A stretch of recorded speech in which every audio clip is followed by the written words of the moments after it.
Stereo chemistry series के अंतर्गत आज जिस टॉपिक पर चर्चा करेंगे वो है conformation of di substituted cyclohexane. Cyclohexane के स्ट्रक्चर को देखिए। फर्स्ट स्ट्रक्चर साइक्लोहेक्सेन का स्ट्रक्चर है। साइक्लोहेक्सेन के स्ट्रक्चर में हर कार्बन पर दो हाइड्रोजन है। आप किसी को भी नंबर 1 कह सकते हैं क्योंकि स्ट्रक्चर सिमेट्रिकल है, तो आप इसको 1 कह सकते हैं, इसको 2, 3, 4, 5, 6। लेकिन अगर साइक्लोहेक्सेन के स्ट्रक्चर में से किसी भी कार्बन पर एक हाइड्रोजन रिप्लेस करके एक कोई ग्रुप जोड़ दिया, जैसे एक हाइड्रोजन हटा करके एक CH3 जोड़ दिया गया, ऐसे केस में अब IUPAC नोमेनक्लेचर के अकॉर्डिंग नंबरिंग हमेशा यहीं से स्टार्ट होगी, इसी को एक नंबर कहेंगे। अब अगर क्लॉकवाइज आप नंबरिंग करते हैं तो इसको 2, इसको 3, इसको 4, इसको 5, इसको 6 नंबर कहेंगे। अगर आप एंटी क्लॉकवाइज नंबरिंग करते हैं तो 1 यही रहेगा, क्योंकि यहाँ सब्स्टिट्यूएंट है। ये हो जाएगा 2, ये 3, 4, 5 एंड 6। इस तरह से आप कह सकते हैं कि 2 नंबर इक्विवेलेंट है 6 के और 3 नंबर इक्विवेलेंट है 5 के। अब आप कह सकते हैं कि अगर इसमें कोई दूसरा सब्स्टिट्यूएंट आपके पास आपको जोड़ना हो तो आपको नंबर 2 एक स्पेस मिलेगा, वो दूसरा सब्स्टिट्यूएंट नंबर 2 पे जा सकता है, नंबर 3 पे जा सकता है, नंबर 4 पे जा सकता है। क्योंकि नंबर 5 एंड नंबर 6 जो है, नंबर 5 3 के इक्विवेलेंट है, नंबर 6 2 के इक्विवेलेंट है, इसलिए चाहे 2 पर जोड़ेंगे चाहे 6 पर जोड़ेंगे 2 ही कहलाएगा। अगर साइक्लोहेक्सेन में दो सब्स्टिट्यूएंट हैं तो वो एक दूसरे के रिस्पेक्ट में किस पोजीशन पर होंगे, ये हमको देखना है। तो इसकी 3 पॉसिबिलिटीज है। पहली पॉसिबिलिटी ये है कि एक दूसरे के रिस्पेक्ट में 1 2 पोजीशन हो सकते हैं, ये 1 2 3 4 5 6। दूसरी पॉसिबिलिटी है कि एक दूसरे के रिस्पेक्ट में 1 3 पोजीशन हो सकते हैं, पहला 1 पर दूसरा 3 पर 3। एंड तीसरी पॉसिबिलिटी है कि वो दोनों एक दूसरे के रिस्पेक्ट में 1 4 पोजीशन हो सकते हैं। इस तरह से 3 पॉसिबिलिटीज हैं। पहली पॉसिबिलिटी है 1 2 पोजीशन पर, दूसरी पॉसिबिलिटी है 1 3 पोजीशन पर और तीसरी पॉसिबिलिटी है 1 4 पोजीशन पर। साइक्लोहेक्सेन में अगर दो सब्स्टिट्यूएंट हैं, उनका ओरिएंटेशन एक दूसरे के रिस्पेक्ट में क्या होगा, दोनों एबव द प्लेन हो सकते हैं। ये 1 2 सब्स्टिट्यूटेड साइक्लोहेक्सेन का स्ट्रक्चर है, दोनों एबव द प्लेन हो सकते हैं, तो इसको हम लोग सिस के नाम से जानते हैं। या ये दोनों बिलो भी हो सकते हैं, ये 1 2 पोजीशन पर बिलो भी हो सकते हैं, तो भी सीसी कहलाएगा। दोनों सेम साइड होने चाहिए। या दूसरी पॉसिबिलिटी ये हो सकती है कि दोनों एक दूसरे के रिस्पेक्ट में अपोजिट द प्लेन हो, जैसे कार्बन नंबर 1 पर CH3 अबव द प्लेन है तो कार्बन नंबर 2 पर CH3 बिलो द प्लेन है। ये स्ट्रक्चर ऐसे भी हो सकता है कि कार्बन नंबर 2 पर अबव द प्लेन हो, कार्बन नंबर 1 पर बिलो द प्लेन हो। डाई सब्स्टिट्यूटेड साइक्लोहेक्सेन में अगर 1 3 पोजीशन पर हैं दोनों सब्स्टिट्यूएंट, तो यहाँ भी दो पॉसिबिलिटीज हो सकती हैं ओरिएंटेशन की। ये दोनों ग्रुप जो सब्स्टिट्यूएंट हैं, ये दोनों एक दूसरे के रिस्पेक्ट में अबव द प्लेन हो सकते हैं या बिलो द प्लेन हो सकते हैं, इसी स्ट्रक्चर को हम लोग सिस कहेंगे। या ये दोनों एक दूसरे के रिस्पेक्ट में एक एबव हो और दूसरा बिलो हो, इसको हम लोग ट्रांस स्ट्रक्चर के नाम से जानते हैं। डाई सब्स्टिट्यूटेड साइक्लोहेक्सेन में जो तीसरी पॉसिबिलिटी है, दोनों सब्स्टिट्यूएंट एक दूसरे के रिस्पेक्ट में 1 4 पोजीशन पर हो सकते हैं, उनका ओरिएंटेशन एक दूसरे के रिस्पेक्ट में, दोनों एक दूसरे के रिस्पेक्ट में एबव द प्लेन हो सकते हैं, जैसे दोनों एक दूसरे के रिस्पेक्ट में 1 4 पोजीशन पर एबव द प्लेन है, इसको हम लोग सिस के नाम से जानते हैं। ऐसा भी हो सकता है कि ये भी बिलो द प्लेन हो और ये भी बिलो द प्लेन हो, तो भी सिस कहलाएगा। या एक एबव द प्लेन हो और दूसरा बिलो द प्लेन हो, उसको हम लोग ट्रांस स्ट्रक्चर के नाम से जानते हैं। अभी तक डाई सब्स्टिट्यूटेड साइक्लोहेक्सेन का जो सिस और ट्रांस फॉर्म हम लोगों ने समझा, उसमें साइक्लोहेक्सेन को प्लेनर फॉर्म में माना गया है, जबकि साइक्लोहेक्सेन प्लेनर फॉर्म में नहीं होता है। वो एक पकड़ फॉर्म, इसको चेयर और बोर्ड फॉर्म कहते हैं, इस फॉर्म में होता है। ये चेयर फॉर्म है, ये बोर्ड फॉर्म है, ये उसका दूसरा चेयर है। ये आपस में इंटर कन्वर्टेबल होते हैं और आपस में बदलते रहते हैं। क्योंकि साइक्लोहेक्सेन चेयर और बोर्ड फॉर्म में एग्जिस्ट करता है, हर कार्बन पर जो दो ग्रुप होते हैं उसमें एक, अगर इसको एक्सिस आप मान लें, सेंटर से एक एक्सिस गई है, तो हर कार्बन पर एक ग्रुप एक्सियल पोजीशन में होता है और एक ग्रुप इक्वेटोरियल पोजीशन में होता है। तो चूंकि सब्स्टिट्यूएंट 1 2 1 3 1 4 जो सब्स्टिट्यूएंट है, एक एक्सियल होगा, एक इक्वेटोरियल होगा, तो इसमें कैसे सिस ट्रांस को समझेंगे। यहाँ हमने एक टेबल दे रखा है जिसमें 1 2 और 1 4 पोजीशन सेम होते हैं, इसको ध्यान में रखिए। अगर दोनों सब्स्टिट्यूएंट में एक एक्सियल है एक इक्वेटोरियल है, चाहे 1 पर एक्सियल हो 2 पे इक्वेटोरियल हो, या 1 पे इक्वेटोरियल हो 2 पे एक्सियल हो, इसको हम लोग सिस फॉर्म के नाम से जानते हैं। यही सेम कंडीशन 1 4 के लिए भी होती है, 1 एक्सियल 4 इक्वेटोरियल या 1 इक्वेटोरियल 4 एक्सियल, इसको हम लोग सिस के नाम से जानेंगे। लेकिन अगर दोनों सब्स्टिट्यूएंट एक्सियल पोजीशन पर हैं 1 2 के केस में या 1 4 के केस में, या दोनों इक्वेटोरियल पोजीशन पर हैं 1 2 के केस में या 1 4 के केस में, तो ऐसे स्ट्रक्चर को हम लोग ट्रांस स्ट्रक्चर के नाम से जानते हैं। जबकि 1 3 डाई सब्स्टिट्यूटेड साइक्लोहेक्सेन के केस में 1,2 और 1,4 का रिवर्स फॉलो होता है। जो 1,2 1,4 में सीस होता है वही 1,3 में ट्रांस कहलाता है। यहाँ आप देखिए 1,2 1,4 के केस में दोनों एक्सियल या दोनों इक्वेटोरियल ट्रांस कहलाते हैं, जबकि 1,3 के केस में अगर दोनों एक्सियल हैं या दोनों इक्वेटोरियल हैं तो उसको हम सीस कहेंगे। ठीक उसी तरह से जो सीस की पोजीशन है 1,2 1,4 के केस में एक एक्सियल होना चाहिए, एक इक्वेटोरियल होना चाहिए, तो वही 1,3 के केस में आ करके ट्रांस कहलाती है। इस तरह से अगर आपको सीस और ट्रांस स्ट्रक्चर समझ में आता है तो आप एक बात समझिए कि 1,2 1,3 1,4 में कई स्ट्रक्चर पॉसिबल है। ट्रांस में दो स्ट्रक्चर, आप 1,2 को देखिए, ट्रांस में दो स्ट्रक्चर पॉसिबल है, दोनों एक्सियल हो सकते हैं या दोनों इक्वेटोरियल हो सकते हैं। सीस में भी स्ट्रक्चर पॉसिबल है। तो इन सब में से कौन से स्ट्रक्चर 1,2 1,3 1,4 में से इन सब में से कौन से स्ट्रक्चर सबसे ज्यादा स्टेबल होंगे, कौन से कम स्टेबल होगा, कौन से कम स्टेबल होगा, यही conformation of di substituted cyclohexane में समझना है। तो लेट सबसे पहले हम लेते हैं 1,2 डाई सब्स्टिट्यूटेड साइक्लोहेक्सेन। और 1,2 डाई सब्स्टिट्यूटेड साइक्लोहेक्सेन में भी दो कंडीशन हो सकती है। एक कंडीशन होगी सिस और दूसरी कंडीशन होगी ट्रांस। हमने पहले ही बता दिया किसको कहते हैं, ट्रांस किसको कहते हैं। तो अगर हम सिस स्ट्रक्चर बनाएं तो 1,2 डाई सब्स्टिट्यूटेड साइक्लोहेक्सेन के सिस स्ट्रक्चर में एक पोजीशन पर एक्सियल होता है, दूसरे पोजीशन पर इक्वेटोरियल होता है। तो पहला अगर हम लेते हैं कि 1 पर अगर आपका CH3 एक्सियल पोजीशन पर हो, 1 पर CH3 अगर एक्सियल हो तो 2 पर CH3 इक्वेटोरियल होगा। इसको हम लोग कहते हैं सीस स्ट्रक्चर। इसमें 1 पर CH3 एक्सियल है और 2 पर CH3 इक्वेटोरियल है। अगर 1 पोजीशन पर CH3 एक्सियल है तो इससे जो थर्ड पोजीशन पे एक्सियल ग्रुप होंगे उससे रिपल्सन शो करेगा। देखिए ये 1 है, ये 2 है, ये 3 पर जो एक्सियल हाइड्रोजन है इससे CH3 रिपल्सन करेगा, इसको कहते हैं 1 डाइएक्सियल रिपल्सन। और ये जो हाइड्रोजन है इससे भी CH3 रिपल्सन करेगा। इसको आप 1 कहें तो 6 वाले को 2 कर सकते हैं, इसको 3 कर सकते हैं। तो 1 3 डाइएक्सियल रिपल्सन इसमें होगा अगर 1 पर CH3 एक्सियल है। तो अगर 1 पर CH3 एक्सियल नहीं है, 1 पर CH3 इक्वेटोरियल है, ये रिंग फ्लिपिंग से इंटर कन्वर्जन होता रहता है एक्सियल का इक्वेटोरियल में। अगर आपको इसको डिटेल में समझना है तो मैंने कन्फर्मेशन ऑफ साइक्लोहेक्सेन का एक वीडियो बना करके डाला है, आप उसको देख सकते हैं। अगर 2 पर CH3 एक्सियल पोजीशन पर है तो 2 पर का CH3 यहाँ से जो 3 नंबर होगा, ये इसको अगर 2 पर CH3 एक्सियल पोजीशन पर है तो यहाँ से जो तीसरे नंबर पर एक्सियल होगा इससे रिपल्सन शो करेगा। और ये भी 6 नंबर का CH3 भी इसके रिस्पेक्ट में 3 नंबर पर है, इससे भी रिपल्सन शो करेगा। तो आप कह सकते हैं कि यहाँ 2 1 3 डाई एक्सियल CH3H रिपल्सन है, CH3 का हाइड्रोजन CH3 हाइड्रोजन से। और यहाँ भी same 2 1 3 diaxial CH3H repulsion है, डाई एक्सियल CH3EH रिपल्सन।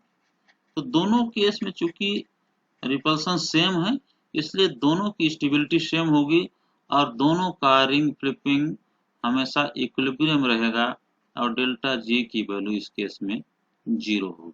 अब हम लेते हैं 1,2 ट्रांस पोजीशन। चूंकि 1,2 ट्रांस में हमने डिस्कस किया है कि 1 एक्सियल होगा, 2 एक्सियल होगा और 1 इक्वेटोरियल होगा, 2 इक्वेटोरियल होगा, तो इसको हम लोग ट्रांस कहेंगे। तो चलिए हम लोग इसका चेयर कन्फर्मेशन ड्रा करके देखते हैं। पहले स्ट्रक्चर में 1 पर हम CH3 को एक्सियल लेते हैं और 2 पर भी CH3 को एक्सियल पोजीशन पर ही लेते हैं और बाकी पोजीशन पर हाइड्रोजन एक्सियल इक्वेटोरियल होंगे। इसको हम ड्रा कर लेते हैं। पहले पोजीशन पर CH3 एक्सियल पोजीशन पर है, दूसरे पोजीशन पर भी CH3 एक्सियल पोजीशन पर है।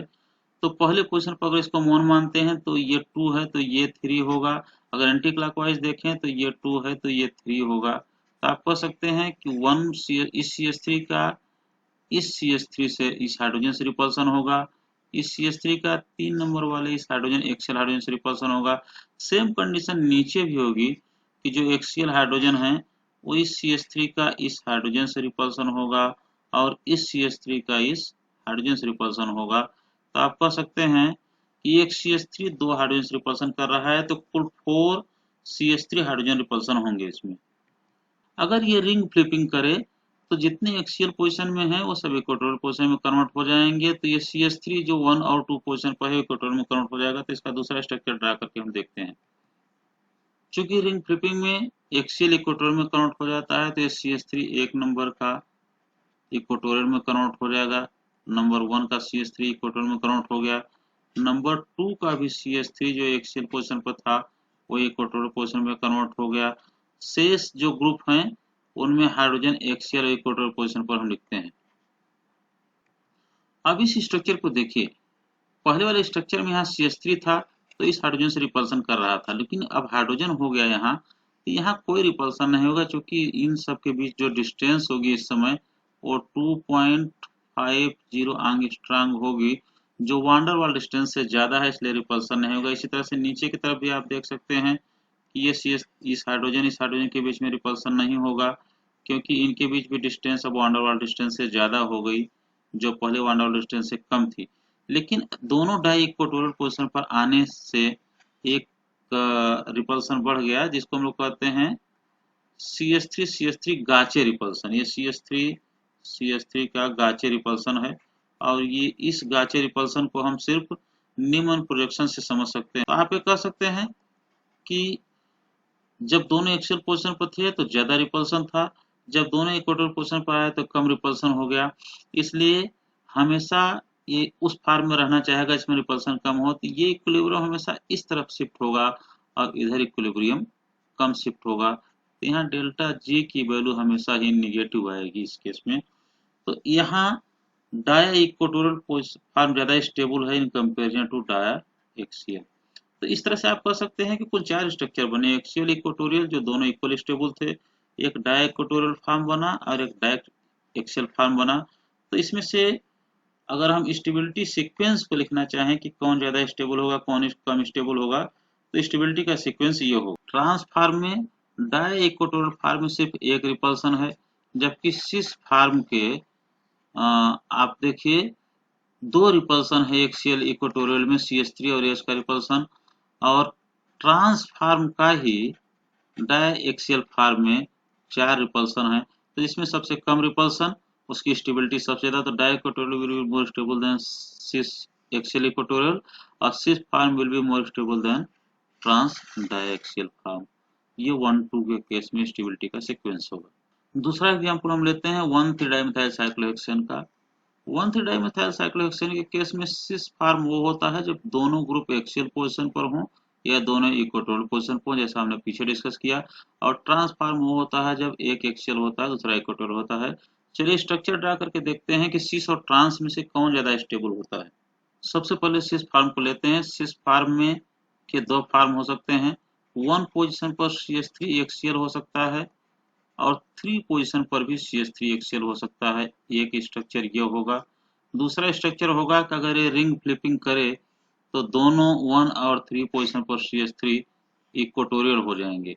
तो दूसरे स्ट्रक्चर को हम देखते हैं। दूसरा स्ट्रक्चर ये है, 1 पोजीशन पर भी CH3 इक्वेटोरियल हो जाएगा और 3 पोजीशन पर भी CH3 इक्वेटोरियल हो जाएगा। शेष जो कार्बन है उन पर हाइड्रोजन एक एक्सियल होगा, एक इक्वेटोरियल होगा, उसको हम ड्रा कर लेते हैं। 1 एक्सियल 3 एक्सियल में अगर 1 पर CH3 एक्सियल पोजीशन पर है और 3 पर CH3 एक्सियल पोजीशन पर है, तो आप 1,3 एक्सियल रिपल्सन के कॉन्सेप्ट को अगर समझते हैं तो समझिए कि ये 1,3 CH3 रिपल्सन होगा इसमें, और इस CH3 का इस हाइड्रोजन से रिपल्सन होगा और इस CH3 का इस हाइड्रोजन से रिपल्सन होगा।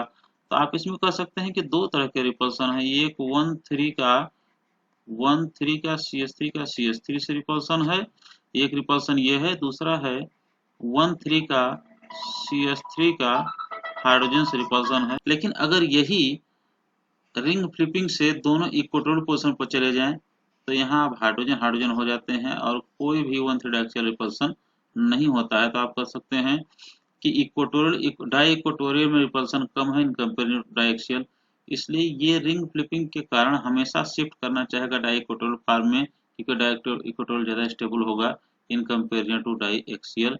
यहाँ डेल्टा जी की वैल्यू नेगेटिव होगी, तो आप कह सकते हैं कि diequatorial form will be more stable than diaxial. अब हम लोग देखते हैं 1,3 ट्रांस स्ट्रक्चर को, जिसमें एक ग्रुप एक्सियल पोजीशन पर होता है दूसरा इक्वेटोरियल। तो अगर हम एक नंबर पर CH3 को एक्सियल पोजीशन पर ले लें और 3 नंबर पर CH3 को इक्वेटोरियल पोजीशन पर ले लें, और शेष जो कार्बन है उसमें एक हाइड्रोजन एक्सियल होगा एक हाइड्रोजन इक्वेटोरियल होगा, इसको हम लिख लेते हैं।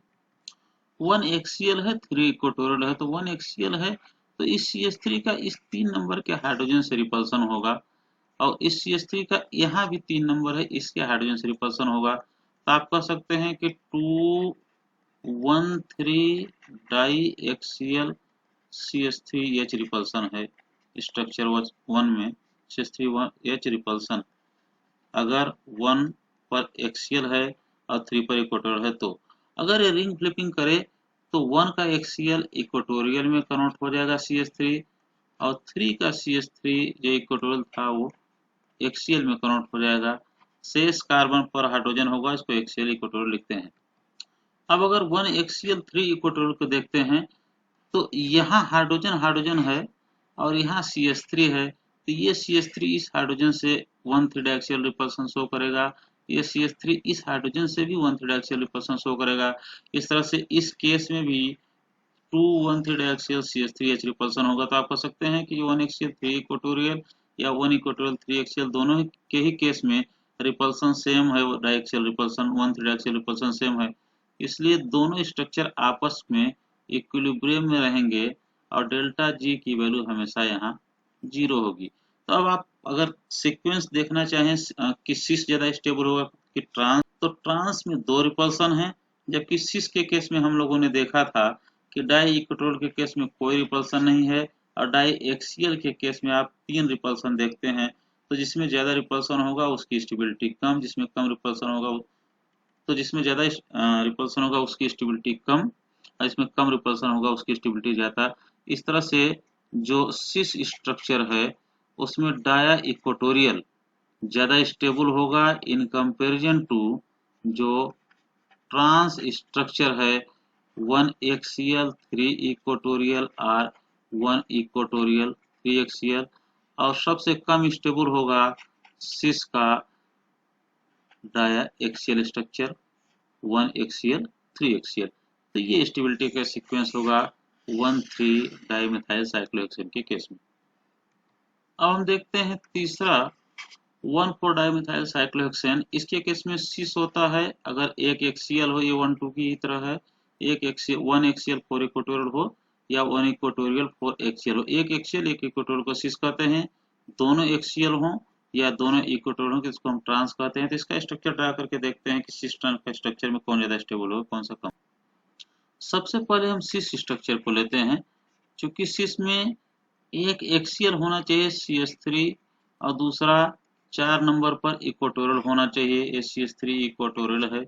अगर रिंग फ्लिपिंग होती है तो एक नंबर वाला इक्वेटोरियल हो जाता है और 4 नंबर का CH3 एक्सियल पोजीशन पर आ जाता है। शेष जो कार्बन है उसमें एक हाइड्रोजन एक्सियल होगा, एक हाइड्रोजन इक्वेटोरियल होगा। तो इसको ड्रा करके हम लोग देखते हैं हर कार्बन पर।